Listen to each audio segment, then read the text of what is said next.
Hi children, welcome back to the class. How are you all? Have you enjoyed the yesterday's class? Do you understand the concept given? Hope that you understood. Today's class also we are going to continue history lesson 1, Advent of the Europeans. Just recall what we have learnt in the yesterday's class. Yesterday's class we have learnt what is history, what are the sources to learn history. To learn history, we have so many sources which are broadly divided into written sources and material sources. And about each of the sources, I taught you in depth. Now we will go to learn Advent of the Europeans. Who are the Europeans come to India? How did they come? For what purpose they have come? Everything we are going to see now.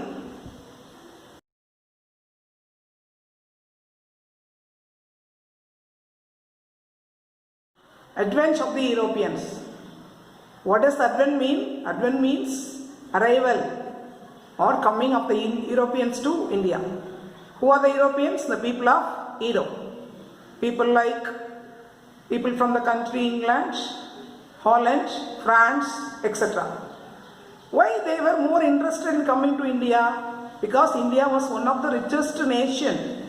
Richest means in the form of natural wealth.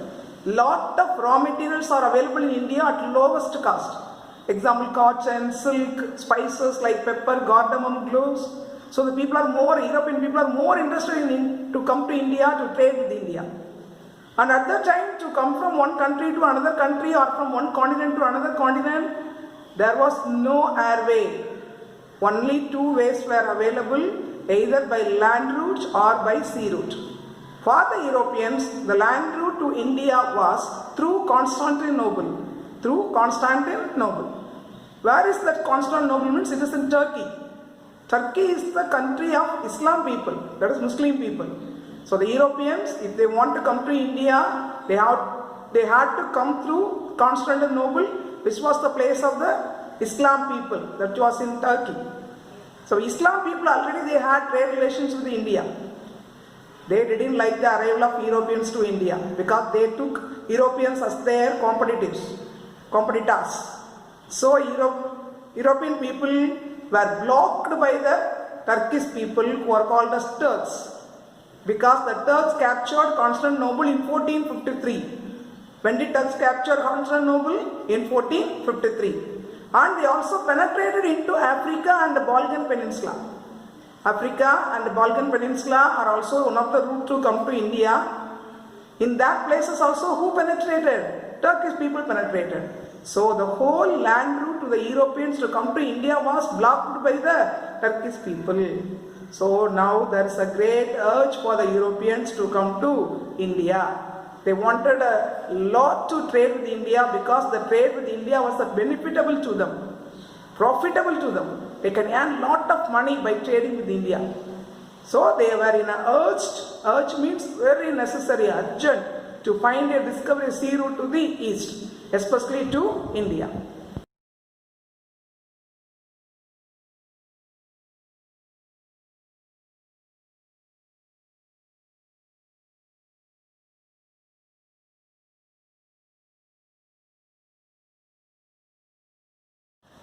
Among the European nations, the people of Portugal were the first to find a new sea route to India. The people of Portugal are known as the Portuguese. So the Portuguese are the foremost one who took the attempt foremost means at first, to find a sea route to India. So the Portuguese were encouraged by a great navigator who was also a prince. His name was Prince Henry. So the pioneer or the foremost attempt was taken by the people of Portugal, the Portuguese, and they were encouraged by Prince Henry. Prince Henry was also a navigator. He was ready to spend a lot of money to find a new sea route to India.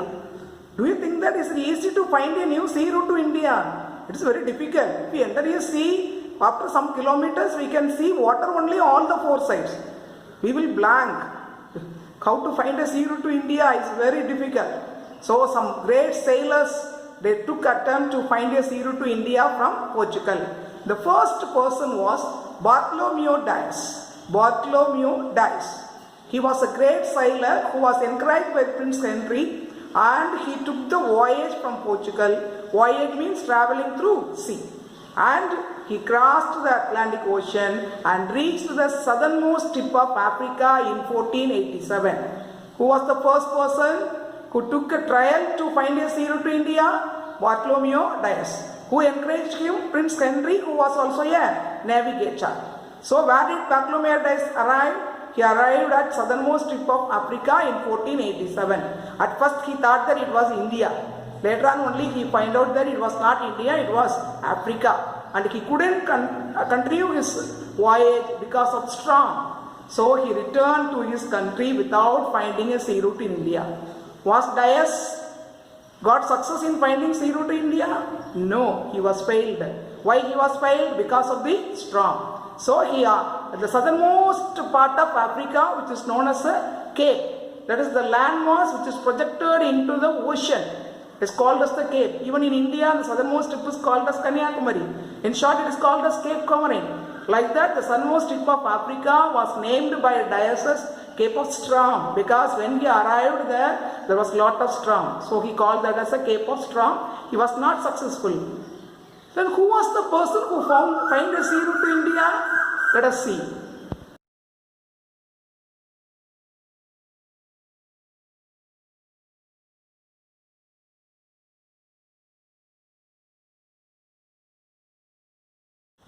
As Dias was failed in his voyage, followed by him, the next Portuguese sailor, Vasco da Gama, arrived. Have you heard the name Vasco da Gama? He was a famous Portuguese sailor who got success in finding sea route to India.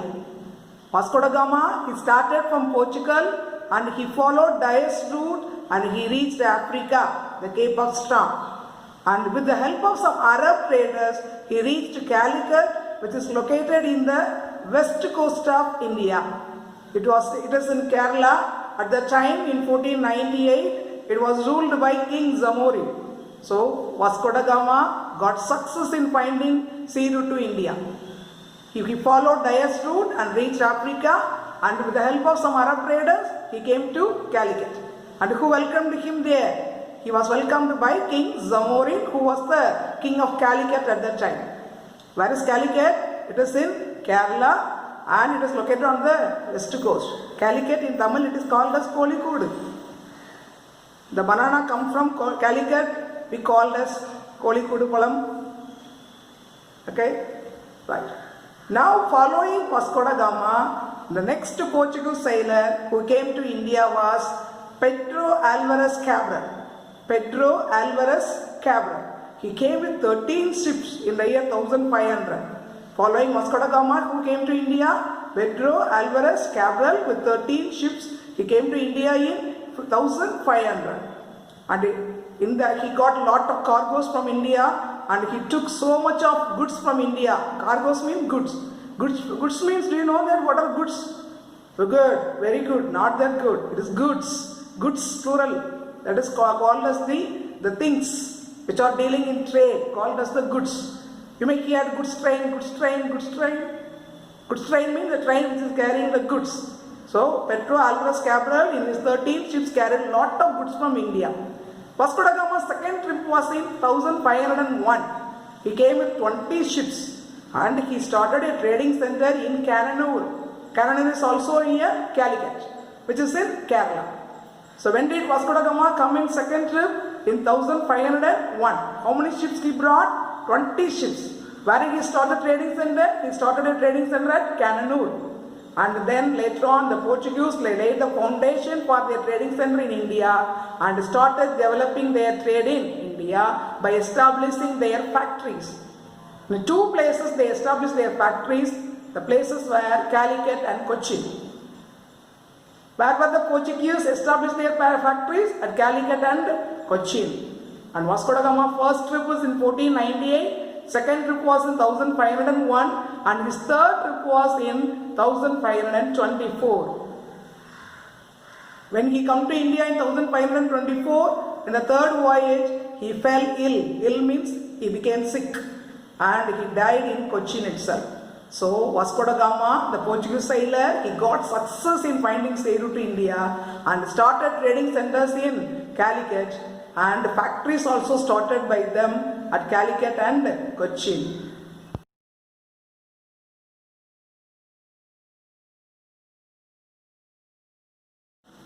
So with the help of Vasco da Gama, the Portuguese, they started their trading activities with India. After they started their trading centers and factories, they started slowly living in India also. So when the people of Portugal started living in India, they need some leader to guide them. For that purpose, they appointed governors.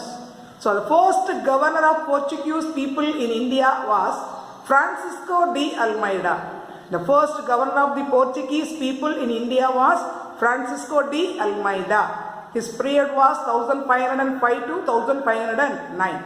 Francisco de Almeida was more interested in improving the naval power. For that purpose, he followed a policy called Blue Water Policy.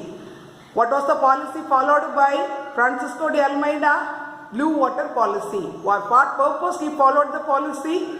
For the purpose of improving their naval power. So it led to the rivalry between Portugal people, Egyptian people and Turkey people. Rivalry means the competition, war between the people of Portugal, Egypt and Turkey. Already Turkey people were not interested in allowing the Europeans to India because they had a good trade relationship in India. So Egyptian people, where is Egypt? It is in Africa.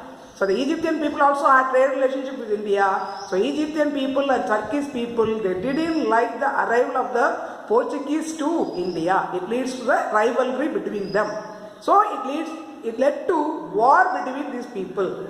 So the first naval battle means a small war. Naval battle means which was occurred in the ocean. The first naval battle, the Portuguese were defeated by the Egyptian people and the Turkey people. But in the second battle, which was held in 1509, the second naval battle was held in 1509, but the Portuguese got success in that. So when they got success, and they also claimed the naval supremacy. Naval supremacy means they became the highest power in the naval force of that time. Who was the first governor of Portuguese in India? That is Francisco de Almeida. The first Portuguese governor in India was Francisco de Almeida. The policy followed by him was the Blue Water Policy. For what purpose he followed that?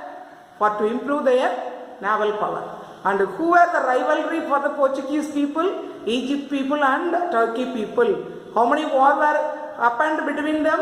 2 naval wars. Who got success in the first naval battle?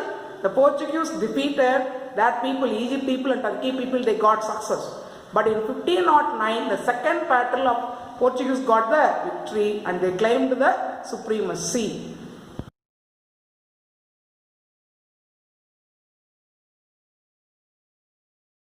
The governor of the Portuguese in India was Alfonso de Albuquerque. Who was the first governor? Francisco de Almeida was the first governor. So the second governor was Alfonso de Albuquerque and his period was 1509 to 1515. Even though he was the second governor, he was considered to be the real founder of the Portuguese power in India. Who was considered to be the real founder of the Portuguese power in India? Alfonso de Albuquerque. Why he was considered to be the real founder? Because during his time only, the Portuguese started capturing some of the places and started their more establishment in society. The first capture of the Portuguese in India was capturing of Goa from the Bijapur Sultan. It was captured in the year 1510.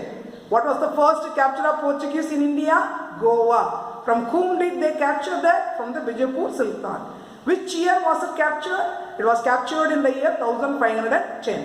And he had a very good relationship with the Indian peoples, especially with the Vijayanagar kingdom. Alfonso de Albuquerque had a good relationship.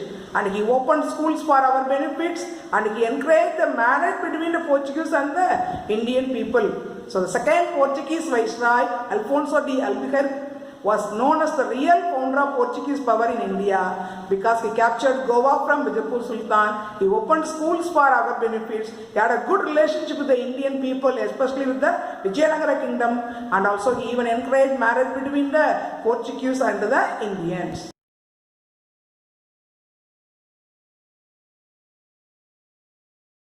The governor of the Portuguese in India was Nino de Hanca. His period was 1529 to 1538. History called who was the first governor? Francisco de Almeida. Who was the second governor of the Portuguese? Alfonso de Albuquerque. And the third governor was Nino de Hanca. And he made lot of changes in the administration. Portuguese first capital was Cochin. Capital means the important city, head city for an establishment of a kingdom. So like that the Portuguese people's power, their capital was first at Cochin and they shifted to Goa. During the period of the third governor Nino de Hanca, the capital was shifted from Cochin to Goa. And he started capturing many places in India. These people, for what purpose did they come to India? They came to India for trading purpose. But these people now started capturing the places in India. The places captured during the period of the Nino de Hanca was Basel in 1534, Dayu and Daman in 1537, Salsette in 1548. So the places captured by Nino de Hanca were Basel, Dayu, Daman, Salsette. These places are around Gujarat and Mumbai. And it increased their trade power in India. And also in the east side in Hooghly, which is in Bengal, they enjoyed the trade benefits. And in south side, in Madras coast at Santom, they enjoyed their benefits. So, just think about that, Gujarat and Mumbai are located on the west side. And Bombay is on the east, that Bengal is on the east side. Madras is in south. All these three, east, west and also in south. All the places the Portugal started their trading benefits, enjoying their trading benefits. But they started declining also after the arrival of the church.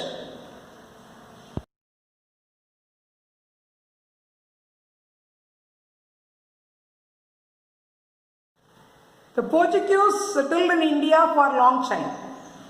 So the arrival of the Portuguese in India and their settlements, their trade activities, their capturing, they made a lot of impacts on the Indian society. The most important impacts means changes made in the Indian society by the Portuguese were, they brought the cultivation of tobacco to India. Do you know what is tobacco? It is not good for health. Consuming tobacco is not good. But the cultivation of tobacco was brought to India by the Portuguese people. And the Catholic religion started spreading in India. Catholic religion, you may hear about RC, Roman Catholic. So Catholic religion started spreading during the period of the Portuguese. And a printing press was set up by them in Goa in 1556. The first printing press was set up in Goa in 1556. These three were the important impacts made by the Portuguese in the Indian society. Cultivation of tobacco, Catholic religion spreading, and printing press was set up in Goa. But by 17th century, the power of the Portuguese started declining because of the arrival of the Dutch people. So Dutch people came to India in the 17th century. So the rivalry between the Dutch and the Portugal people started declining their power. In 1739, only 3 places were there in their packets. In their packet means under their control. What are the places mean? Goa, Dayu and Daman. So in 1739, only 3 places were under their control. Whose control? Portuguese control. So the Portuguese, they were the pioneer in the field of finding sea route to India. Thus recall what we have learned in this class. That is the Europeans, those who are interested in capturing trading activities in India, the only way for them was the Constantinople that was captured by the Turkish people. And the Turkey people, they also blocked the way to the Europeans as they thought the Europeans were the rivalry for them. So there was a urge for the Europeans to finding a sea route, and the first country which took effort for that was the Portugal.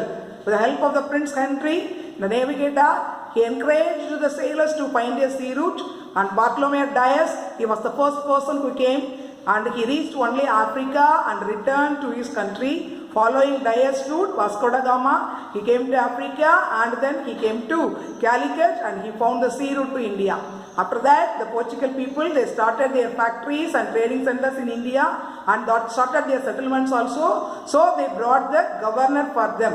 The first governor was Francisco de Almeida, second one was Alfonso de Albuquerque, third one was Lino de Hanca, and what were happenings, important happenings during that time, we have seen, and what were the impacts of the Portuguese in Indian society, and why did they decline. Everything we have learned in this class. Students, listen the class carefully, take the notes, and try to find the answers for the assignment. Thank you. Bye.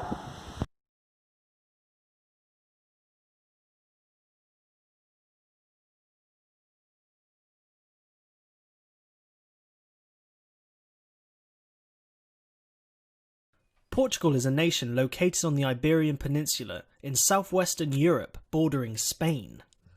The islands of the Azores and Madeira remain with the Republic as autonomous regions, who have their own regional governments. The Portuguese Empire was one of the first colonial empires and lasted many centuries.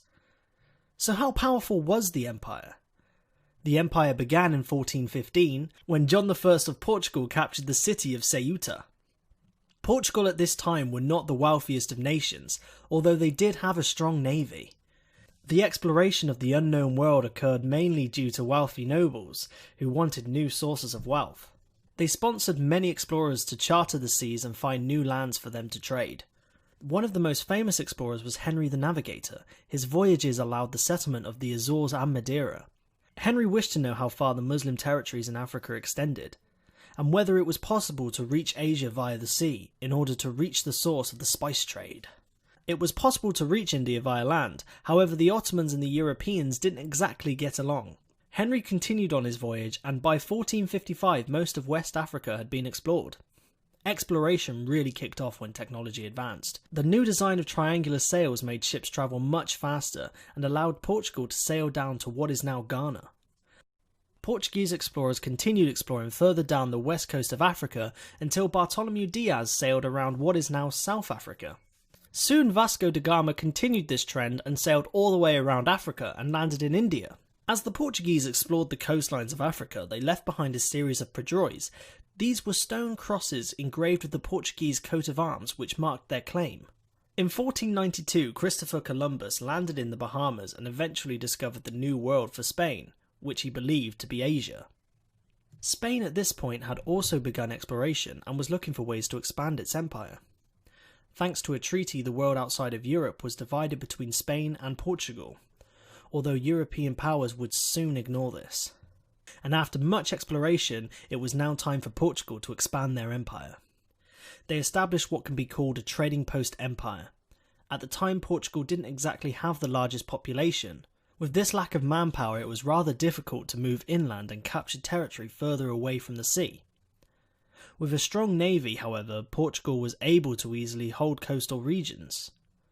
To protect their colonies and trading posts, they built many feitories, which were essentially island forts and factories, acting as trading ports and warehouses for military garrisons. Portuguese armadas were often sent into the Indian Ocean to trade, and Portuguese weaponry was far more advanced, which meant dominating an area was simple, and they could have great influence in the region.